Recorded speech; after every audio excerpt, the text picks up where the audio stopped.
మీరు నాటుకోడి పులుసు ట్రై చేసుంటారు. నాటుకోడి గుడ్డు కూడా ట్రై చేసుంటారు. కానీ ఎప్పుడైనా నాటు మష్రూమ్స్‌తో ఫ్రైడ్ రైస్ ట్రై చేశారా? Hello hungry foodies! మన మష్రూమ్ ఫ్రైడ్ రైస్‌కి కావాల్సిన మెయిన్ ఇంగ్రీడియెంట్ మష్రూమ్సే కాబట్టి ఫస్ట్ ఆ మష్రూమ్స్‌ని తీసుకొని సాల్ట్ వాటర్‌లో బాగా వాష్ చేసిన తర్వాత దానిలో 1 table spoon maida, corn flour and బియ్య పిండి యాడ్ చేసుకోవాలి. మీకు మీ మష్రూమ్స్ బ్రైట్ అండ్ కలర్‌ఫుల్‌గా కనిపియాలి అనుకుంటే ఫుడ్ కలర్ యాడ్ చేసుకోవచ్చు. నేనైతే ఆరెంజ్ కలర్ యాడ్ చేశాను. నెసెసరీ అనుకుంటే కొంచెం వాటర్ కూడా యాడ్ చేసుకోవచ్చు. బాగా మిక్స్ చేసుకొని 5 మినిట్స్ పక్కన పెట్టుకున్న తర్వాత ఒక కడాయి తీసుకొని దాంట్లో సరిపడా ఆయిల్ యాడ్ చేసుకోండి. లో ఫ్లేమ్‌లో పెట్టి ఈ మష్రూమ్స్‌ని ఫ్రై చేసుకోండి.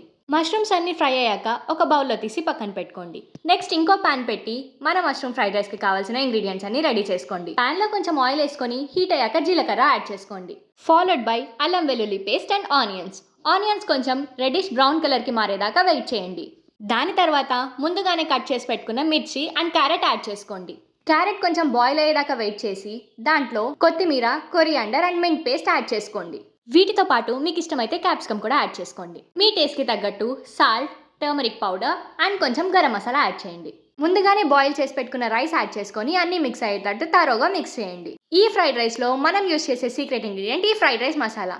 ట్రస్ట్ మీ, నిజంగా నెక్స్ట్ టైం మీ ఫ్రైడ్ రైస్లో కనుక ఈ ఫ్రైడ్ రైస్ మసాలా యాడ్ చేస్తే పక్కాగా వేరియేషన్ తెలుస్తుంది.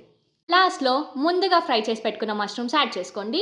అండ్ మీకు కావాలి అనుకుంటే జీడిపప్పుని ఇలా ఫ్రై చేసుకొని మీ ఫ్రైడ్ రైస్లో యాడ్ చేయండి. That's all for today. Keep trying tasty foods and follow for more such videos. Bye!